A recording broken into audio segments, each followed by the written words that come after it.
welcome back to the special edition of So This Is Thailand, celebrating His Majesty the King's birthday anniversary. We've talked about so far about the royal project, we've talked about education. Another big tenet of His Majesty is the sufficiency economy. Now, this is a word that many of you have probably heard if you've spent any length of time here in Thailand at all over the last 6 or 7 years. Sufficiency economy actually has been well summarised by the United Nations Secretary General Kofi Annan as a philosophy emphasising moderation, responsible consumption and resilience to external shocks. I think most importantly it's about sustainable development. It's not about being static and stopping development. We talked just a moment ago about lifelong learning and improving yourself. With sufficiency economy we're talking about improving but at a sustainable rate. Yeah, and it's also very people-centered, so for all different levels of wealth, everyone can take part in adopting this sufficiency economy as a way of life. So it works for everyone. And if you look at even in every sector, we're not just talking about agriculture, we're talking about every part of life here. And especially in this modern age where we're looking at the global economy, things which are happening in Europe, things which are happening in Asia as well, being able to have some type of buffer so that things such as an economic crisis does not have a huge impact upon your population. A sufficiency philosophy as this is the perfect solution. And I think interestingly, people are now starting to understand that the theory doesn't just apply to rice farmers and people living in the rural areas of Thailand. And it's easy to think, oh, this is something that the city folk come up with for the poor people to keep them happy. It's far from that. It's actually applicable to every single one of us that we can apply to our lives, that we develop in a sustainable way, that we consume in a way that doesn't affect or harm others. It's also built on the moral fibers and the pillars of honesty and integrity as well, which most development models don't really take into account, but it's what makes for a sustainable development as well. So this is one of the main teachings that we take away from this. Now it's important to talk about, whenever we're talking about all these initiatives that His Majesty has done, it's not just words. These are actually things which have been put into practice, and Dr. Valerie actually has an interview with a village leader who is following the sufficiency economy model with great success. And then afterwards I get to take a trip to the Golden Place.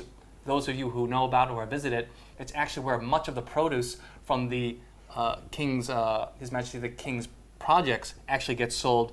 We're talking about organic, very, very good quality, excellent prices as well. And in the West, there is actually a trend towards these farmers' markets of organic produce.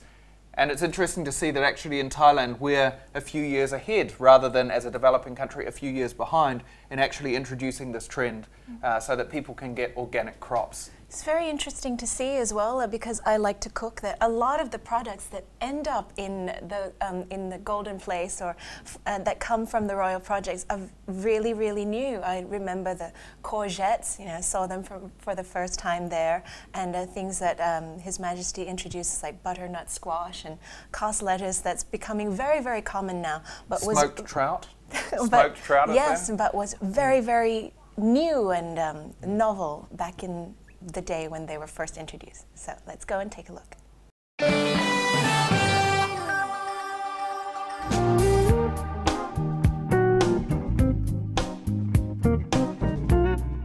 We're in the wetlands, in fact the mangrove area in Suratani, and the community have really got together to actually protect this area.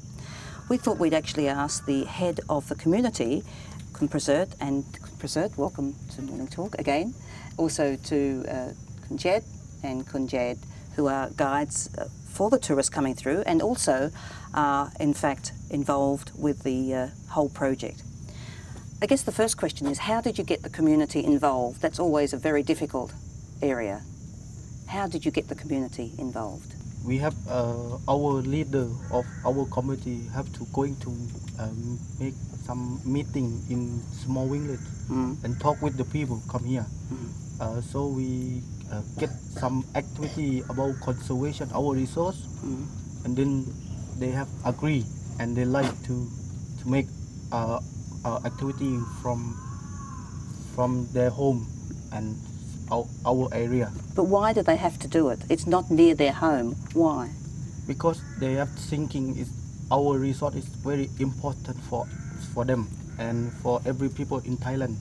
Because before we lose everything, because our environment is no good.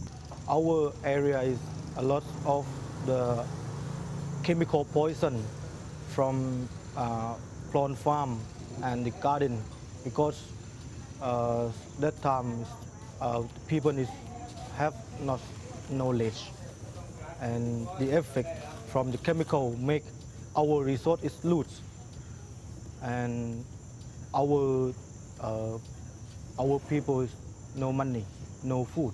Our area is 17,000 square meter. And the actual people in the community is over 4,000?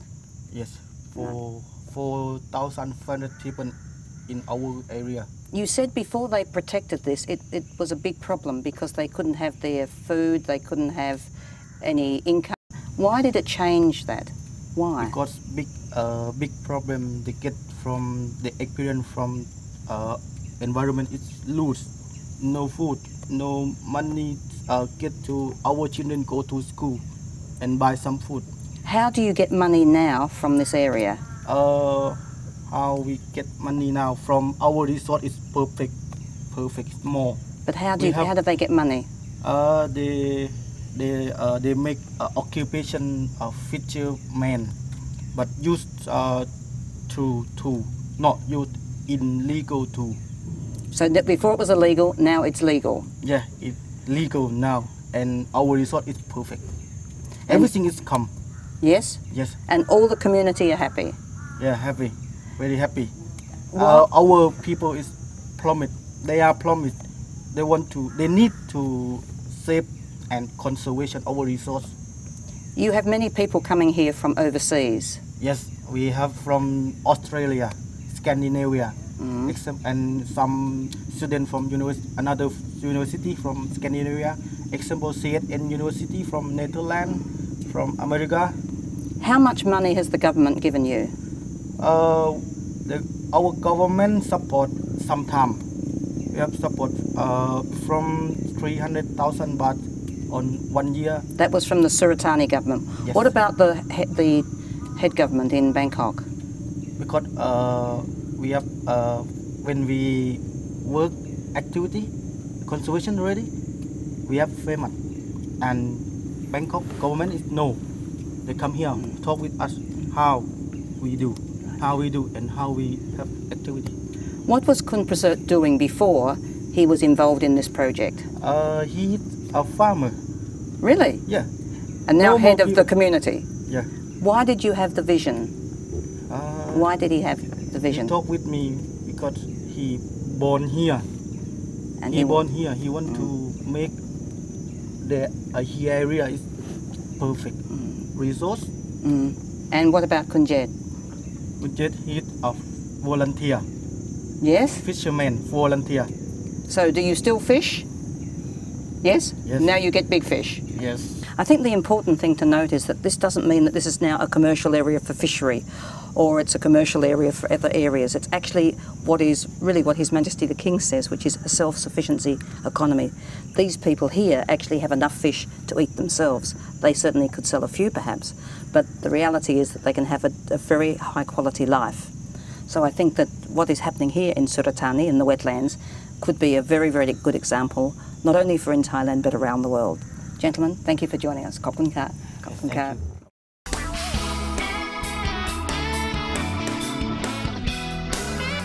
Now you may have visited a lot of supermarkets during the week, but none so unique as this place. In just a second, we're going to go inside and find out about the philosophy and how teaching Thai people and not profits make it so special. Let's go inside.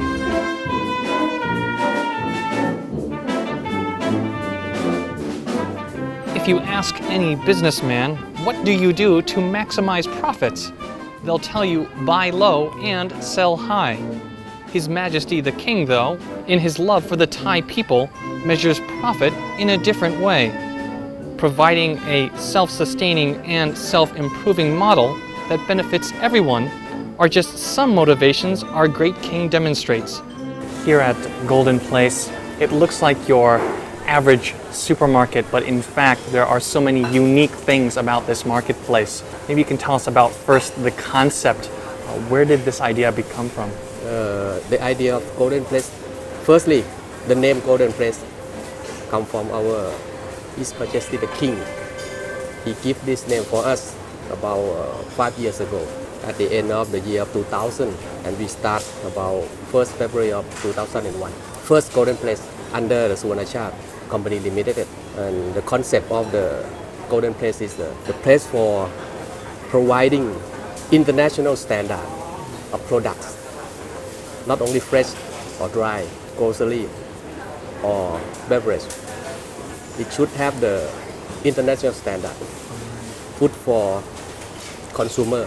From a business standpoint, the management, how it operates is very unique indeed, maybe kind of reverse of what a businessman might do it. Maybe you can tell us the uniqueness of the Golden Place. The special initiated idea from our Royal King project is to take care 3 parts of his people. We call his child or his people. First is supplier or grower or farmers or producer have to be his child. So we have to take care. And our people who work here, our staff, my colleague. And the third is the consumer. And we have to follow the management policy of our His Majesty the King. The policy is maximum cost and minimum price. How does that work? From ideas, from the normal business.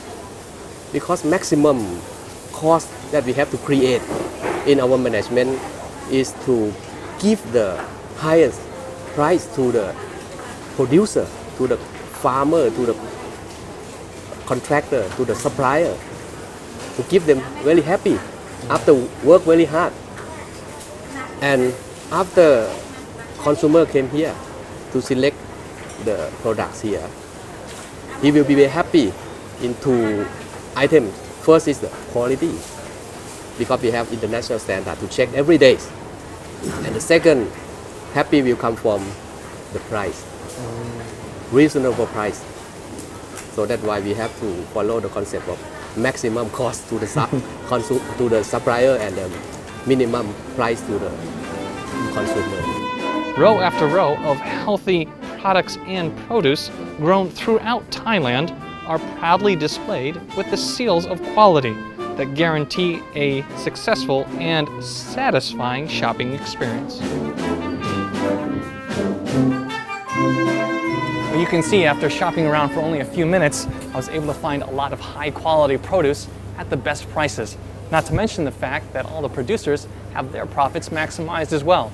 It's a bold concept, but it's made all successful by His Majesty the King's unique and forward-looking philosophy. Well, I think I have enough for the rest of the week. I'll see you next time.